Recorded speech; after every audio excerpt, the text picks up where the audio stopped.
Amrabat is trending. But for now, my guests are seated. I wonder what's on their minds.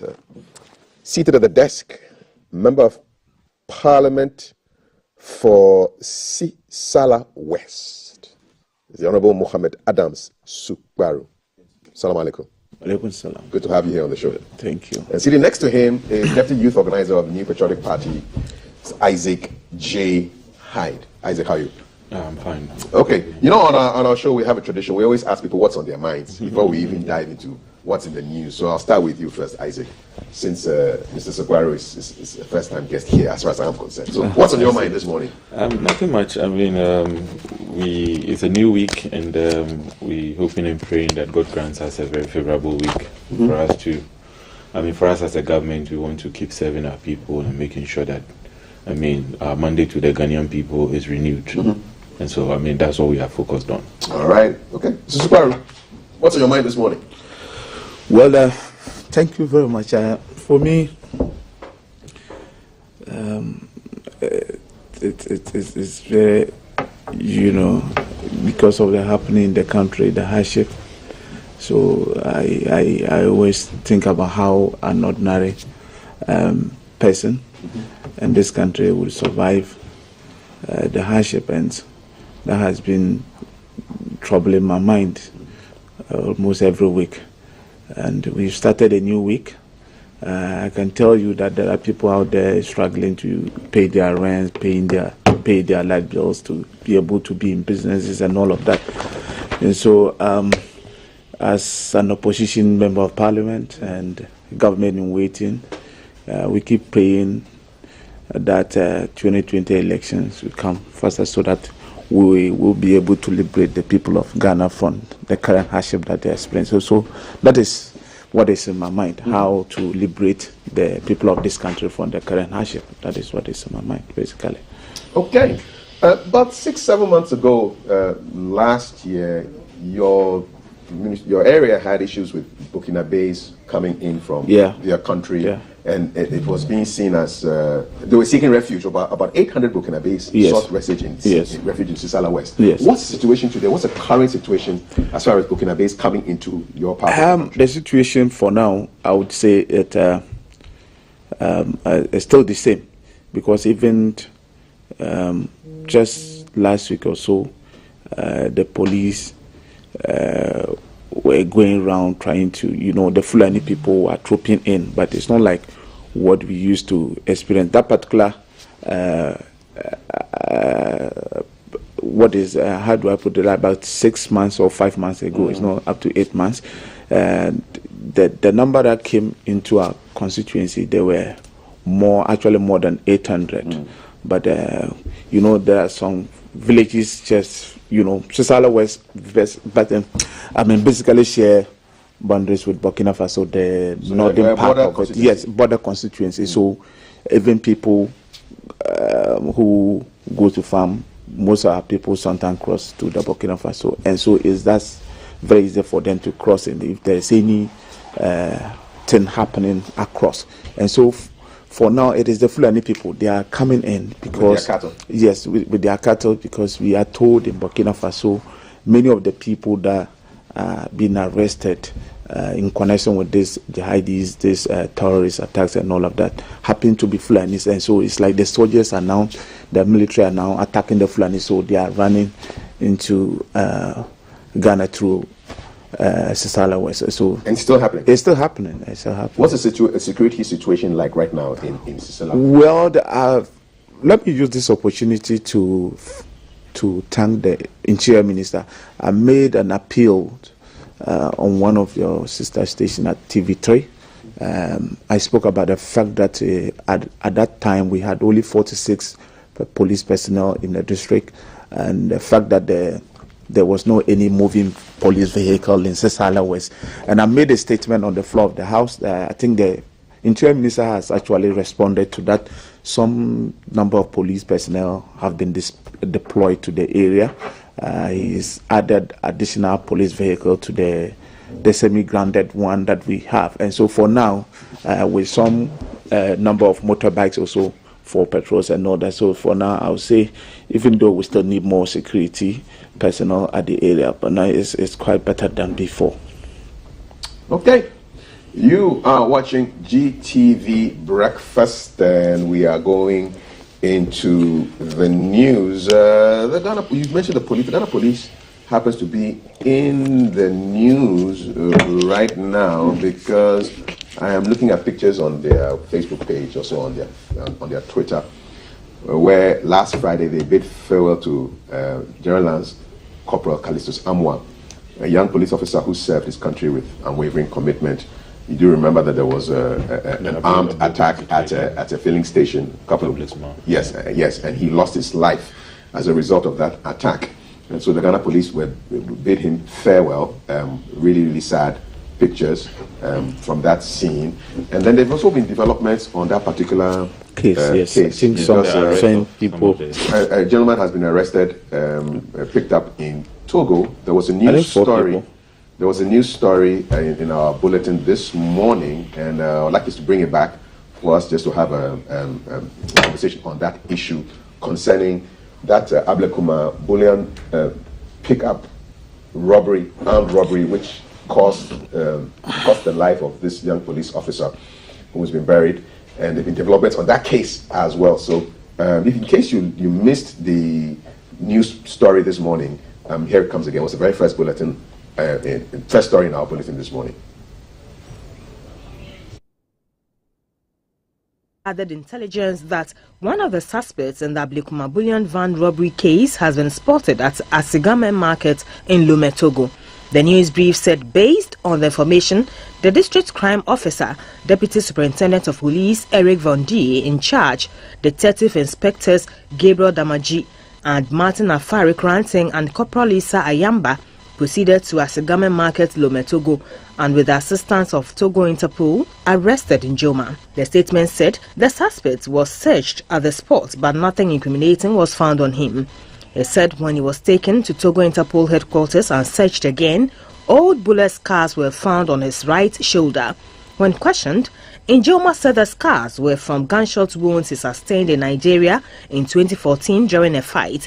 The brief said efforts were being made to search his place of abode before bringing him to Ghana. 3 suspects have already been arrested in connection with the robbery.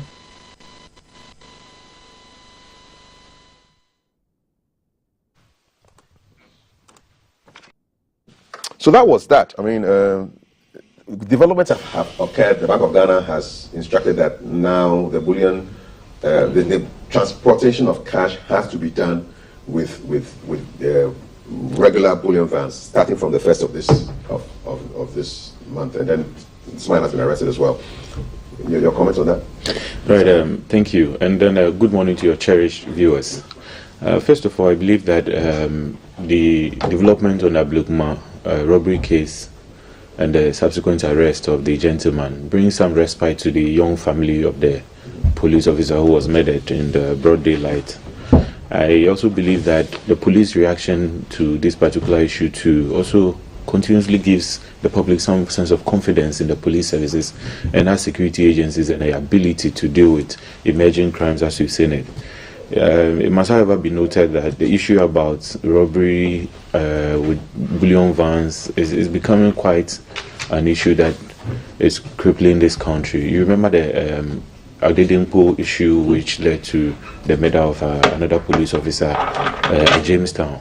I think these and many other cases are issues that, as soon as possible, we need to nip in the bud.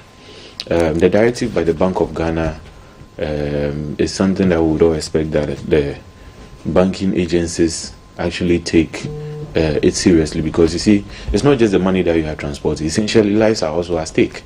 When the robbers attacked the car, if you watch the video, you realize that they were not holding back. Whoever they would have met in the car, not just the police officer, except that, I mean, in this instance, from where I sit, I think that the police officer was the main target because he has the ability to react in case of anything. But the directive that bullion vans should be the standard material for transporting cash, I think is the right way to go. It will not just go in a long way in ensuring that lives and properties are protected, but it also gives a sense of security to the very people who work within these spaces. I'm also looking forward to we also training the very people who work within these facilities. For you, you could tell in the video then again that when the van got to the place, somebody just rolled down the glass. Perhaps if there had been some sense of monitoring around to be sure that the environment is clear for you to go, I think that a lot of training has to go into people who work within these spaces. We also have to commend the police service for the swift reaction. I mean, I think time and again the police services are giving us confidence in their work, and we give credit to the IGP for the new face that he's giving to the Ghana Police Service. We are all proud of the achievements. But kudos to also the chairman of the Police Council, the Vice President of the Republic of Ghana, because you see, it all boils down to leadership. If the person at the helm of affairs gives a sense of direction, then of course the people who will be implementing it will have the full support of the system to make sure that things are working. Notwithstanding that, we also need to give credit to the government. Quite recently, we've seen a high number of police tooling across the country. I mean, it was interesting at Asino to see the police of Ghana flying drones all over the place just to make sure that there's improved security. Beyond that, we've also seen the number of cars and then trainings that have gone into it. Of course, in this particular case, we saw videos of anti-robbery squadron teams, I mean, with funny dreadlocks and other things that got a lot of people wondering who are these kind of people. But all these things are measures put in place to ensure that at every point in time we are on top of the very people who seek to harm this country.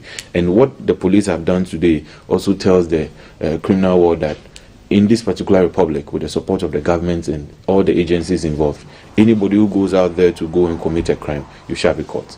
Okay, but in spite of all the good news about the police, there's also an alleged conversation between two gentlemen, and it surrounds a supposed plot to remove the IGP. What are your thoughts on that? I think it's something we shouldn't pay attention to. There's only one appointing authority in this country, and that's the President of the Republic. The President of the Republic has time and again bestowed confidence in the IGP. In the recent time when the President was at the police headquarters to commission the renovation works that has been championed by the current administration of the Ghana Police Service, he made mention of the fact that he has high confidence in the IGP. I think that we have also not heard from the headquarters of the government, which is the Flagstaff House, that there's the Jubilee House, that there's going to be a change on the IGP. Of course, people, I mean, are responsible for what they say. And in the instance of this particular recording, I have not heard it anywhere that somebody has come out to own up for the discussion that went on. I mean, some people have speculated that this could be AI generated. We've not had any reports. AI generated? Yes. Some people have speculated that this could be AI generated. Then, of course, the persons who are alleged to be involved, we have not formally heard from them. I have maintained time and again my confidence in the IGP. The government has stated that the IGP remains where it is. If the appointing authority, of course, with the powers lie within the hands of the president, that he wants to change the IGP, fair enough. But until then, the IGP remains in place and is working, and the Ghanaian people are confident in him. I think that that matter should be left to rest until subsequently there's something to prove that indeed somebody is going to remove it. All right. Okay. Honorable Suparu. Yes. Police matters and matters arising. Yes. Thank you very much. My brother spoke about the fact that the police have been equipped, they are doing their job, and for that matter, the credit should be given to the Police Council Chairman, His Excellency the Vice, President of the Republic. Well, and also the Bank of Ghana, the governor giving directives as from you said 1st of July, that all banks should not be using the pickups, the normal pickups as we see them.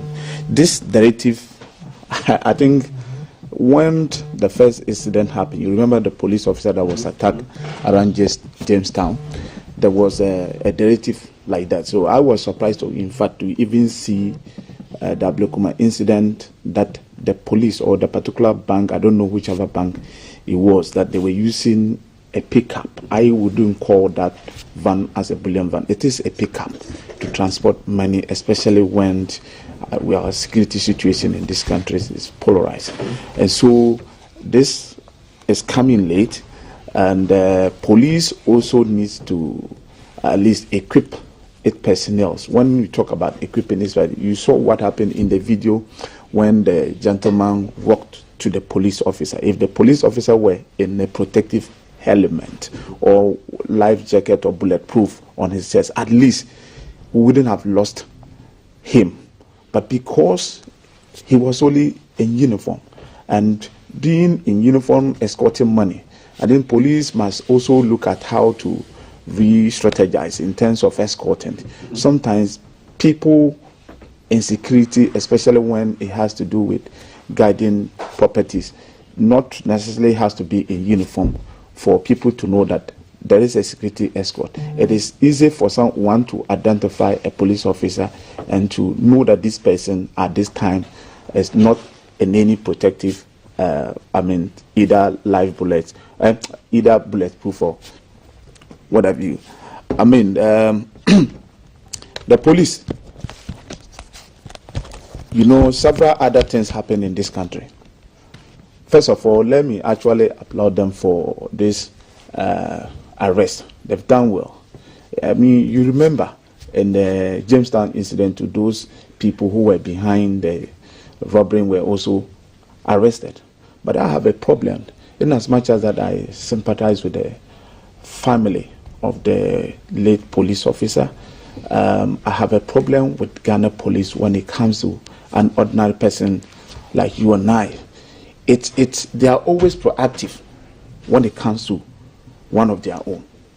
Many people lost their lives in the past.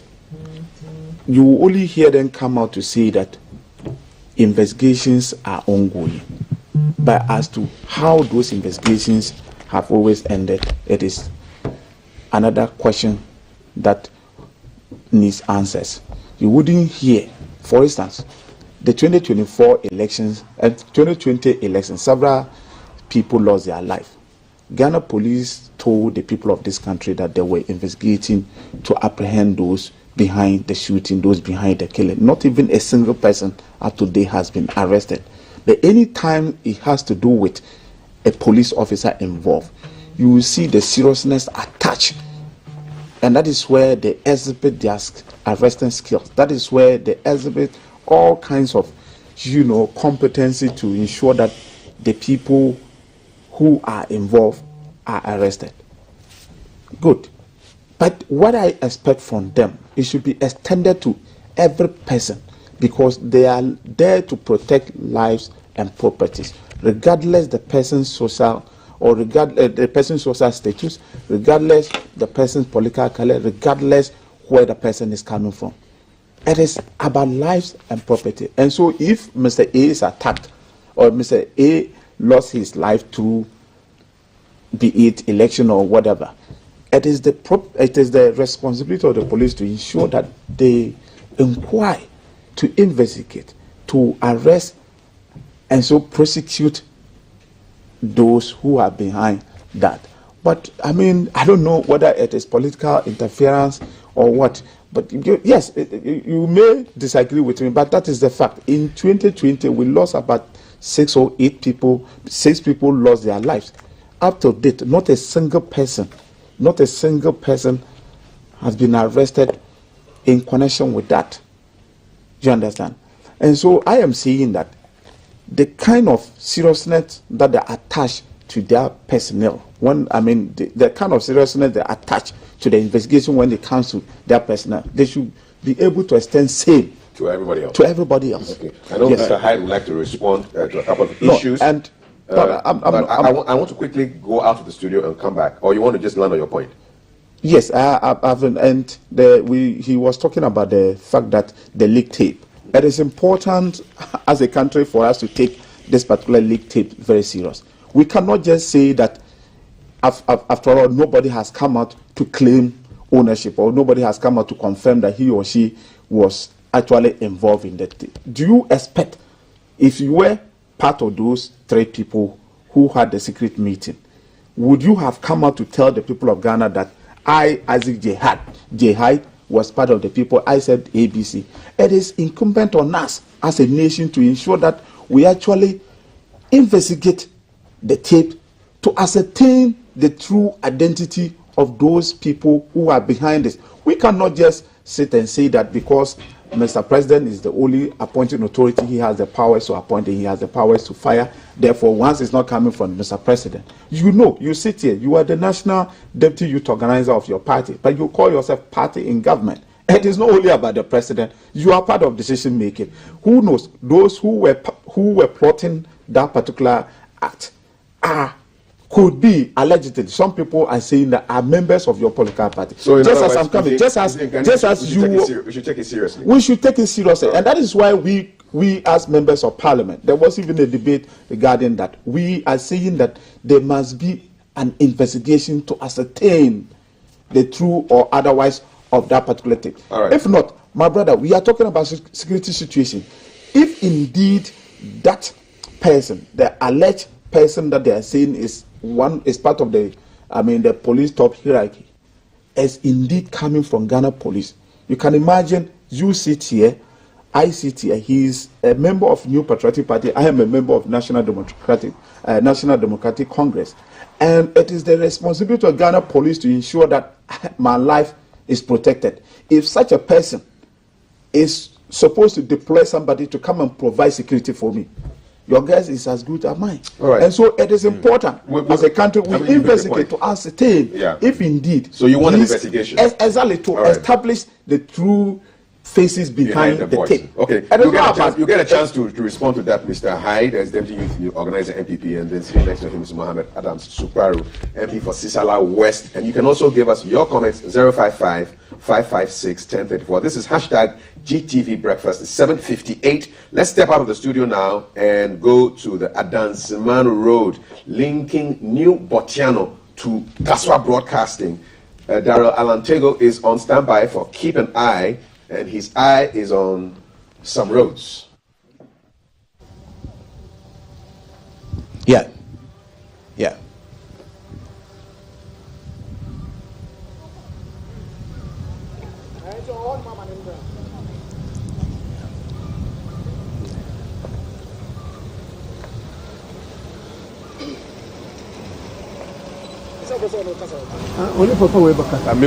Hi, good morning, Kafui. Thank you very much for coming to us. We're coming to you live from New Botiano, specifically Adansiman Road. This road will major link part of Kaswa Broadcasting to the main business district in Accra. Unfortunately, Kafui, I am very much doubtful if anybody can refer to this particular stretch of road. If I should step aside to them to my left, and so my camera could get a good long shot from behind me, I doubt if anybody could refer to this as a road. If anything, you can call it a backyard, because what it provides, essentially, it's a back route access to nowhere. Indeed, it provides a back route access to nowhere. Why is it so? This particular point where I am is a convergence point between what looks like a hill and a downward valley, and then you climb up towards another hill. Kaf, interesting to note that because of the point, or because it is a central point, when it rains, you have a lot of water pouring down, meeting at this point, and then because the road network is not the best, it makes the water meander its way towards either the left or the right. And as I speak to you, you find a car coming from suddenly springing upon us out from nowhere. It is the state of the road that's making it so. And the sad thing is, exactly from where this car has appeared, we're told that not too long ago, in one of the downpours, a woman lost 2 of her children to the water. Why? Because of the amount of water that is coming. As I speak to you, you find the car is stuck. And this is to give you a fair idea about what the state of the road is, especially for cars like these. And you find again that this concrete is supposed to be the foundation of someone's house close by. It has been washed all the way down here. And then you have one electricity pole sitting in the middle of the road, which also makes it somehow difficult for drivers to navigate their way through and then be able to drive up.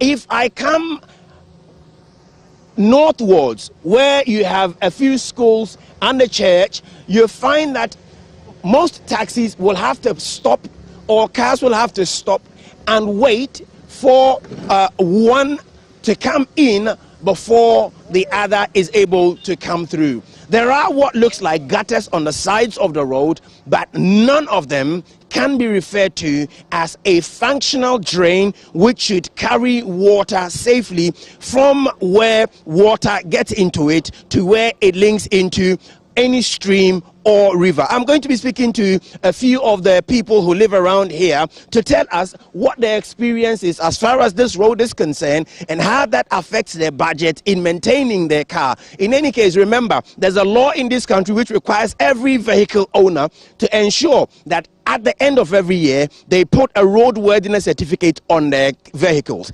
CAF, if you should put money on your car to fix it and make it roadworthy, how is it fair that you will drive on such a road? That question is out there for the jury. Alaji, good morning. Good morning, brother. Alaji Patrol, what is saying? Alaji, me Patrol, what's now Bruno so hard in Fise? I go 20-something years. Alaji, 20-something years, no, quite way, quite best soon if I affect him. Quite baby, Nina, I call that so many way, Nina. You MP cry by any baby or on Bahada, on Bechia Kura, say. Or more voter was say MP. It's quite no fun. Quite way, I bet to me at the traffic a free broadcasting. If you main road no so, I bet Femu Akofa Bojo Beach, a Chihuahua Kupie, or your name Emma traffic a free main road. Nasani Tianinti, mobile then I'm to me use. Says I didn't to me use you. You see, Hannah Kauba takes this far. She said, I'm baby. Quite ya. I'm going for how much more for. I have so tall, I find it for a tour will be anti cross, just a original. I will be anti cross. Last one say it is a funny premium, Uncle Yumo. It's who we are. Alaji, me that say, let me see if I can grab a quick word from Mr. Yankson. Mr. Yankson is unwilling to talk, but he's the taxi driver who helped us. Or let me see if I can grab this nice Hyundai or Honda driver coming towards me and see if he would be willing to talk to us. I see him roll up his window. That means he's not unwilling to speak to us. Okay, thank you very much. That's fine. So this is what it is. CAF, I interviewed Alhaji. I asked him how long he's lived in this neighborhood. He said well over 20 years. He knows he's voted for an MP, but he's never seen him before. I asked him how the road network affects them and their daily lives. And he says, well, you must come here when it rains. It rains and nobody's able to move anywhere. You have to wait until the water subsides before you can make any movement. And then he reminded me of the incident I mentioned earlier about how 2 children were washed away and their bodies were found not too long from where I am standing. I will try and grab another neighbor who's just parked his car and see if he would offer a word or two about how this road network affects him and his vehicle. Chief, good morning. Good morning, yes, sir, boss. Me patro apomuti saying. Chief, me patro brownie so anate what na ha mfie saying. Oh, matana almost 8 years ni. Me hu say o ba no na okuraka me patro kwan a utwika ifa so no kwan be so na how car. Oh, ama chese car shows ni nyina se nyina kasa. Nso so to so aso enye easy. Nso to enye easy kra. Emma mva say 3 months ago, e fan kra bi kra. Emma manfo ba so mba be hwe ba still na yente abanka.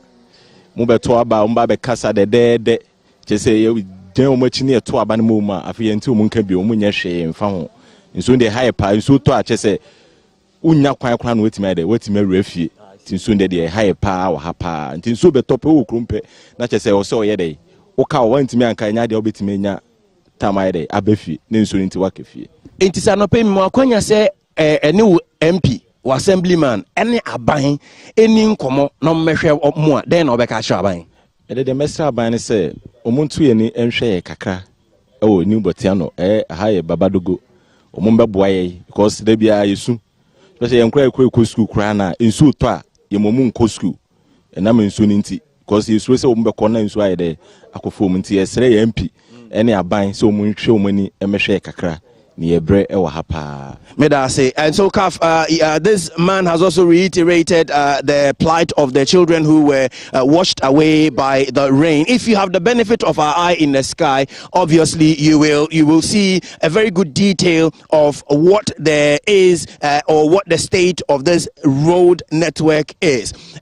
It really is a very economically vital road, but the state of it is such that the full benefit of this road is not realized, not by by the indigenes or the citizens who live around here, or government who will benefit in taxes if this road had been properly built to ease traffic on the main Accra-Kasoa highway. Indeed, it is the state of the road which is the problem for the people. He's this morning sent a message to government and to his assembly member as well as the MP for this area to come to their aid, because it is not only the road network that's killing them. When it rains, wherever you are, if you are not home before it rains, stay there until the rain is over. And if you find yourself home, then brace yourself not to get washed away. This so far has been Keep an Eye, coming to you from New Botiano near Kasoa. As always, CAF, my name is Darrell Allen Tego, your chief laborer. Thank you very much, CAF, for coming to us. Take it over in the studio. Thank you so much, Darrell, speaking to us from the Botiano English Yamanfro constituency. In case you're wondering who the MP is, the Honourable Sylvester Tete.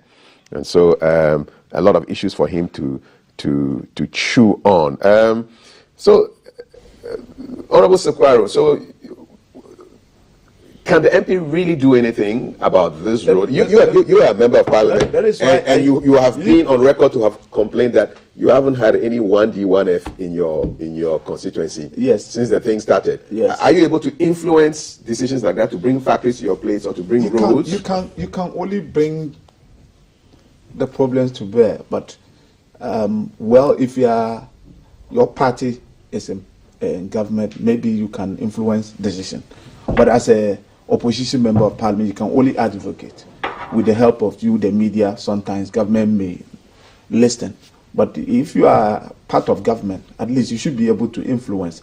But this Botiano place is the MP there is from the New Patriotic Party. Yes, so yes, you can say the MP there, but I don't think it is the responsibility of the MP there to build the roads. I was expecting you to say that the road minister, and for that matter, the Department of Urban Roads, because this is about urban, it's within town, so it is a responsibility. The MP can only perhaps make statement to draw their attention, to move to the agents to let them know the seriousness of the situation at the constituency, for the duty bearer to send their engineers there to ascertain the situation. But as a member of parliament, you won't be able to construct roads. You see, my brother, this particular government that we are now, we keep saying that they are always engaged in deceptive programs. We were in this country, I think somewhere like, was it 2021? We were promised year of roads. What has happened to that slogan, year of roads? It is not only Botiano. I don't know if you've ever been to the Upper West region, particularly the Sisale areas. Have you ever been there? It's the last reason I have to go to. I've been everywhere except Upper West. Yes. So if you've been to Upper West and see for yourself the bad road network in the Sisale areas. I think the Sisala East MP was here. Exactly. So you find out for him. He made the same complaint. Yeah. The kind of roads are people. Look, sometimes you question yourself whether we are really part of the country. And I can tell you, when it comes to food basket, apart from Nigeria, there's no any other district that produces maize apart from Nigeria. We are the second largest producers of maize. Cowpea, go there and see. Yet our people are neglected. Look, I am coming from the problem. I mean, you are complaining, but what's the problem? So the problem is government is not prioritizing roads. You can only find good roads in this country in Chebi, the eastern region. Apart from Chebi, as far as this government is concerned, that's a stretch. I mean, it is not stretch. Chebi cannot be the only place. But that is the reality. I happen to be in a conversation with somebody coming from Chebi. You have good roads all over. I am telling you that I said I happen to be in a conversation with a contractor, right? And the contractor said, even in Chebi, you would see asphalt roads. He said he was, driving through Chebi, and he was on a certain road. He thought the road was taking him to a different village. He was on the road that he got to the end of the road, was at the bush. Do you know that Sisala West has ever produced a president of this country. Are you aware of that, Dr. Hilary Loma? Let's keep the issues on the roads. So the roads, exactly my point. So why should it be that a particular group of people, they should be benefiting? And you see what is happening at Amenfro. Sly, I call him Sly. He's my colleague in Parliament. Currently, you know, the New Patriotic Party, they are in contest to elect their flag bearer. And you and I know Sly, as far as Sylvester Tete is concerned, you know his stand. He's not supporting the government machinery. He's supporting a certain candidate. In fact, somewhere last you read the story. I'm sure you probably might have seen a story like that. That the office of the vice president is pushing a candidate, a former footballer, Asamoah Gyan, to go and contest him. And he can attest to that. And so sometimes that is the kind of government we have. So if you do not agree with us, let us starve him to make him unpopular so that his people will not vote for him again. And so the same apply. And I'm telling you that this is what is every minority MP's constituency. Let's have Mr. Hyde also respond. You've had the floor. So, yes. You've made your point quite eloquently, Mr. Subaru. Thank you very much. First of all, Mr. Subaru agreed with me that throughout the process of his presentation, I've been quiet, listening to him. And so I would admonish him to equally do same. I would start with his closing remarks in the earlier presentation on the Ghana police. He spoke of the fact that, the police have prosecuted certain issues relative to them and then they have not paid attention. I think let's be fair. You see, the police cannot come out and report on every issue they are prosecuting in this country. As a matter of fact, the prosecutorial powers of the states lies in the hands of the Attorney General. And then the assigns of the police alike also help in doing it. Thousands of cases are going on across the course of this country, and the police each and every day give us results. I appreciate the concern, but let us also understand something, that the confidence of the Ghanaian people lies in the ability of the police services to provide them protection. And in doing so, if a police officer is killed and there is no effort to keep an impression in the minds that the police are on top of issues, then it gives us a cause to worry. As I speak to you, in 2021 alone, the government of this country approved 5,000 recruitment into the police services. It is on the back of this that, as I speak to you today, we have 1 police officer per 1,000, which is an increment to what we have come to see in the past. This government should be credited for the efforts in ensuring that the police is working, and it is onto the police to repose confidence in the Ghanaian people that they are on top of issues. So, where my senior brother is going, it's a non-starter. Then, of course, he spoke about the plotting issue, and I still remain on that firm position that once the president has not said that he's removing the IGP, let's forget about it. He is talking about certain persons who have not shown. Say something like that? Exactly, that's the point. If the president wants to change the IGP, he doesn't owe any of us an explanation. Within the merit of his powers as an appointing authority, if he feels that, we would have to, change the leadership of the security service. Sometimes they even move people to other departments of state. I don't think that there's anything wrong with it. And if you talk about a plot is a deliberate attempt where people sit and machinate and have somebody removed. People can have conversations and they don't have the powers to do so. So why should we give credit to people who supposedly... it isn't possible that the NDC have gone to sit somewhere to even create this thing and put it out there. Just because before this particular issue came up, the NDC has started drumming, and making noise about the IGP being removed. Meanwhile, the government has not said anything of that sort. So we won't pay attention to that. But then again, going into the issue that we have on the table, I think that I'm disappointed in my former candidate. I say my former candidate because I managed Mr. Adams Ukparu as president of PUSAG. And this isn't what we agreed on. PUSAG is Political Science Association? No, Private University Students Association of Ghana. Okay. This isn't what we agreed on at the time. He's a statesman. Some propaganda should not be allowed on. I think that there comes a time when we are expected as a people to be holistic in our discussions of national issues. These issues about roads and other things, unless of course you don't like this government, but credit must be given to this government again. I tell you, go to Santor area, look at the road which is being done from School Junction all the way to Boteman. It is beautiful to watch. If you look at a city that is expanding eastwards, you realize that roads of this nature are very important for people who are staying very far. It beats my mind how parents wake up at 4 a.m. just so they can avoid traffic, and you see their children sleeping in cars. For such a parent, when the government is constructing such a road, the person is happy. Go to the beach road and see the intervention which is being done there. Go to Atomic, see the intervention which is being done there. Across the country, there are various facelifts. Even the Accra-Kumasi Highway, which over the years had become a death trap because people head on collisions and other things. Look at the intervention which is being happening. So work is being done. Exactly. But what kind of comfort would you give the people of New Botiano Adansi? I mean, because everything is happening around, but they're not feeling it. We cannot say that they are not feeling it. We saw the road. No, but Mr. Hyde. It's a constituency. And each and every day, development is from one state to the other. I don't want to believe that Honorable Sylvester Tete, ever since he became an MP, has not done anything other place. I grew up at Sakaman. In front of my house, a road which had been named after my grandpa, High Street, over the years, has never been tarred. Under this government, it has been done. So that is something which is being done. If you go to East Legon, if you go to even Jamestown, where I come from, asphaltic overlay has been done across all the streets over there. And so I'm saying that I understand that the people of Botiano also deserve something.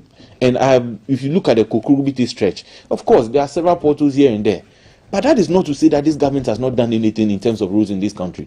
And if you send your media people to go across the country, they will have several incidences to attest to year of roads.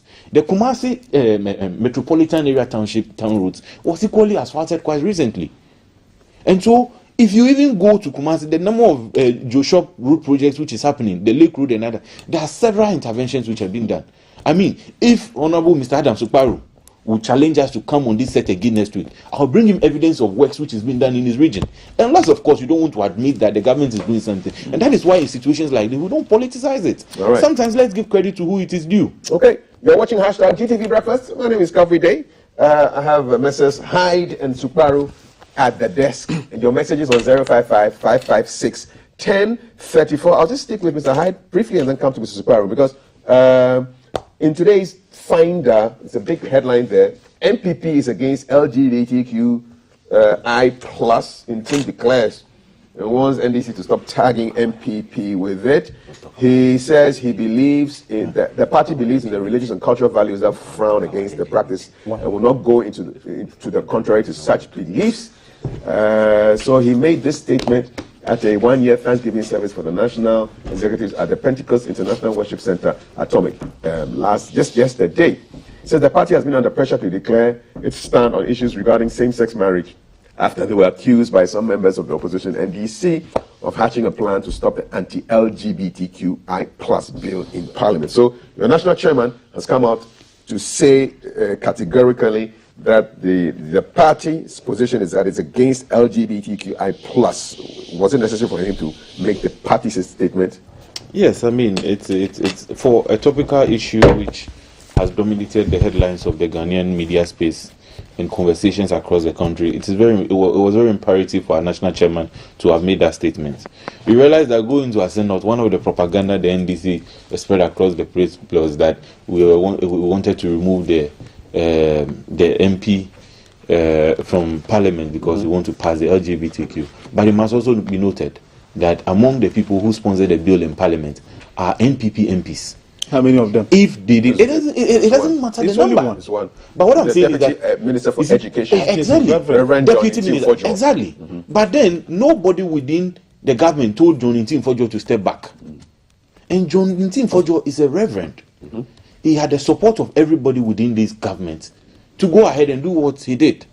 And nobody has come out to say that he's been reprimanded for supporting a bill against LGBTQ. It must also be noted that within the Ghanaian social fiber, whether culturally, religiously, or whatever it is, many people are against this thing. And the MPP, as a law-abiding, as a social construct of this country, based on our background, believe that LGBTQ+ is not something that we stand by. The NDC has time and again tried to make the Ghanaian people believe that this government is in support of LGBTQ. The President of the Republic has stated that not under his watch is this thing going to be approved or allowed in this country.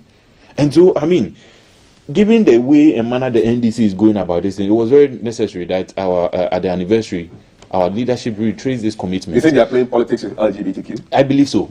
And see, The NPP. To what effect? Why would they want to do that? You see, I mean, of course, I mean, you see, when you are in government, anything can be thrown at you. It is very easy for you to attack than defend. You're speaking from experience? Oh yes, I mean, because we saw what they did. You see, sometimes you expect that. That's Is that what you guys also did when you were in opposition?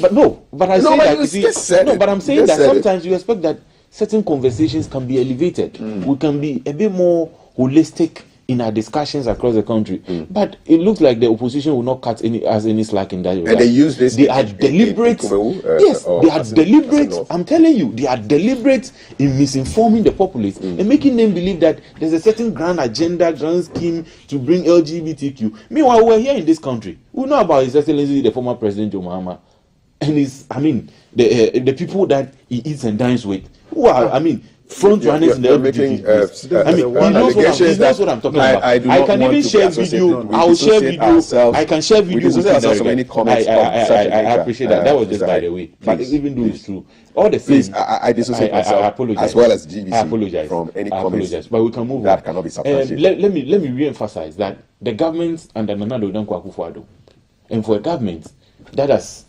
demonstrated its closeness to the work of God. The number of times that this government has committed its work in the hands of God, the religious bodies we work with, and all the things we do, not under anybody's watch, and nobody under the NPP supports LGBTQ+. So if the NDC comes into our homes, just as they did in Asin North, and lied to the people and made everybody believe.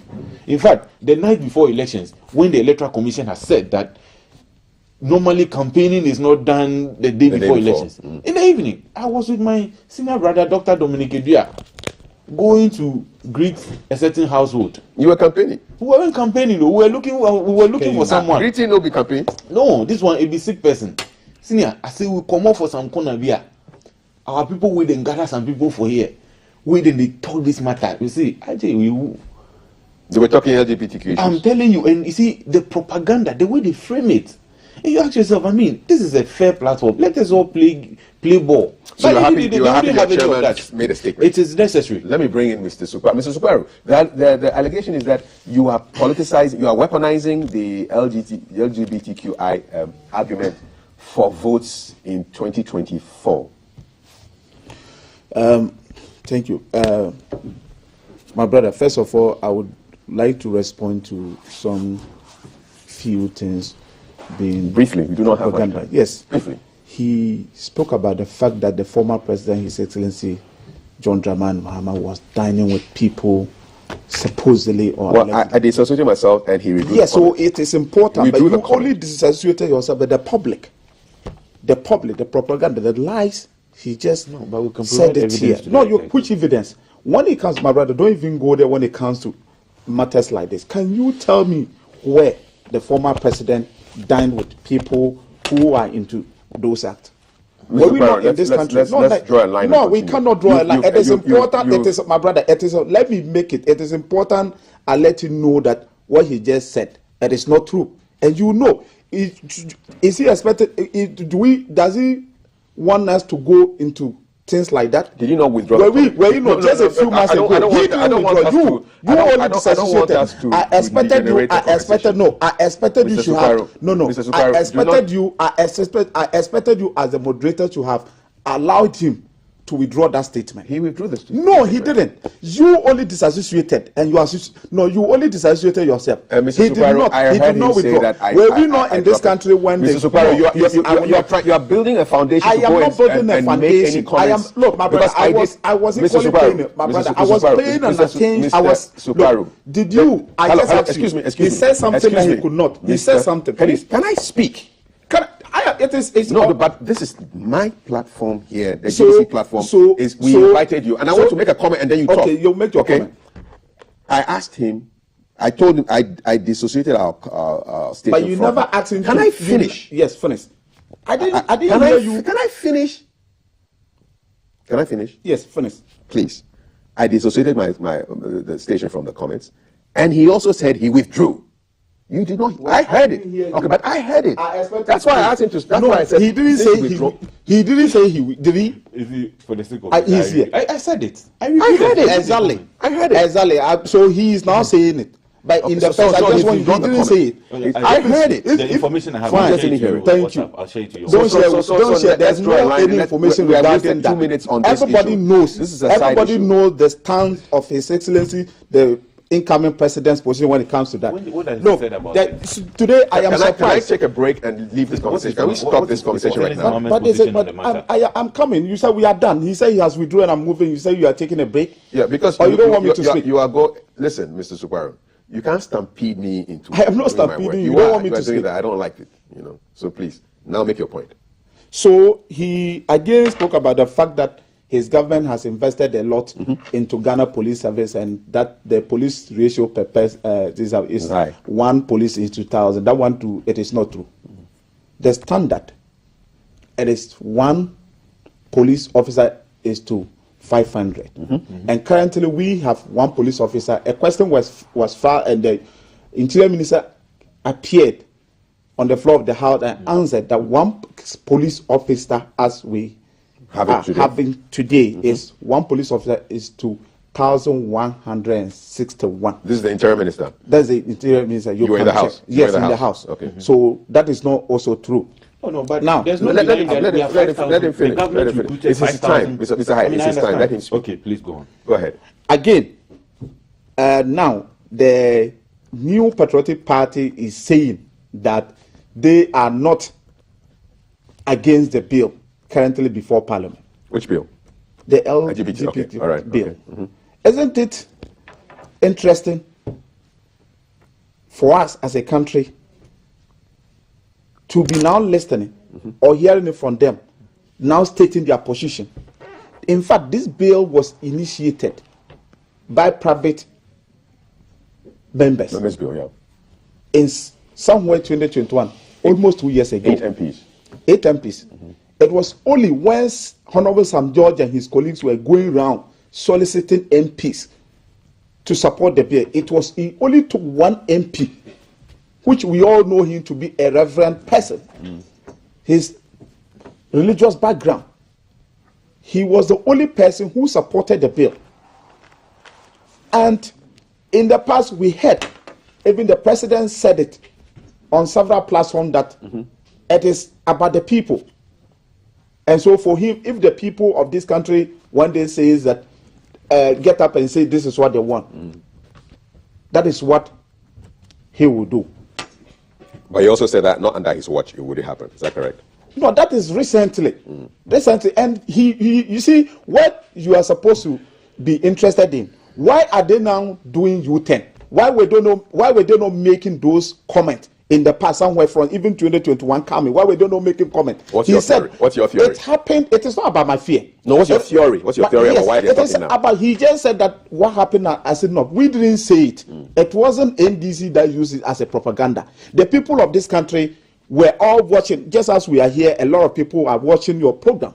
Same way, our leadership, the kind of leadership you provide, the people of this country, you cannot be taken for granted. And therefore, when we went to Asimov, it is the people themselves that said MPP as a stand couldn't even state their position when it comes to the LGBTQ. Nobody in NDC said anything regarding that. It is your people. And so if you now sense that the people of this country are up against you simply because you are not, or you are unable to to state your position when it comes to that, and because you are trying to kowtow to a certain powers from external to ensure that that is legalized, and the people are ready to stand against you, now you are turning back and you are telling us that it is the NDC. If that is the case, if you indeed support it, isn't it your party that is currently in government? Why didn't your party or why didn't your government initiate the bill just as any other bill? Why would you wait for private individual to initiate, especially coming from opposition, when you have all the necessary, you have all the required resources to initiate a bill like they couldn't do? If the president of the republic indeed is against the bill, president could have in the past, even in his first government, instructed the Attorney General to initiate a bill like this. And so for today, your party turning out to tell people of Ghana that they are also in support of the bill currently before government. It's just because you in your private conversation, I don't want to say some of the things you and I would discuss. Of this. Please, that. Come again. Are you done? We are done. Yes, Let me take some messages. 055-556-1034. Question to the Sisale MP is that if the president gives him the responsibility to peacefully take care of the border security, how much would he need? He wants to know what are your ideas around security of Sisala West and to prevent these Burkinabe people from stepping into the country. You want to know? Yes. It's just about equipping the police for them to have more vehicles, for more police personnel patrolling along the borderline. So more police presence. More police present, police vehicles and motorbikes for them to be doing their normal patrols. Okay. Do they do joint patrols, police, military in Sisala West, or it's just basically military? It is police, but currently there is a military base. Okay. Also there, they are also doing their patrol there. Okay. Yes. All right. But still not enough. You need more. Yeah, we need more. Just watch the Botiano roads. The story is very disturbing. I think we should do our part as inhabitants in the community. We should also try to construct gutters when building, especially by the roadside. This, to me, should be mandatory. This will help sweep the waters away and protect the little roads that we have while urging government to get these roads fixed. This is Stema. Halitu. The Honorable MP is talking as if his party has never been in government before. Watu Tumu Road, Watu Bulenga Road, Watu Dorima Road was constructed in the Green Book. But when you go to the grounds, the reality is different. He should be the last person to talk about bad roads. Mr. Joseph says, so will the NPP guys say, let's forget if that link take came from the NDC camp? It's a question to you, Mr. Hyde. Kwame Adu. You know, we don't read long messages like that. It's too long. It's just too long. So the first page, ever since we've been saying the economy has collapsed, Kennedy, blah, blah, blah, blah, blah, and then you say the next Sunyani, and it's too long. Keep it short for us. Good morning, Kafri Day, and your panelists, especially Honorable Mohamed Sukbaro. Ask Mr. J. Hyde if he recalls that the president once said LGBTQ plus was bound to happen. That's Alberto Usubwedu, UPSA Grasa vice president. What exactly did the president say back then? Mr. Hyde, do you remember? I think that in a BBC interview, the president had mentioned how global dynamics change over time. And it's believed that, he even made mention that when he was in the UK, growing up, the question of LGBT is not something that would even be bound for a discussion. And that from where he sat at the time, there will be a time when LGBT issues are bound to be discussed or talked about in this country. And it's true, we're having this discussion 10 years ago, or probably 50 years ago, we wouldn't be having this discussion. Okay. And so the president did not say anything untoward. Then again, let me say that, I do not know His Excellency, the former president, to be gay. With all due respect to the former president in his answer, he's not gay. But then the question has arisen over time. Are we going there again? No. But a certain man called Andrew Solomon, who is a gay lobbyist, we have not had any response from the opposition NDC about the relationship of their party to this man. And so it is not out of place that people can be inquisitorial in asking questions around this thing. But of course, in asking these questions, it is not to his person.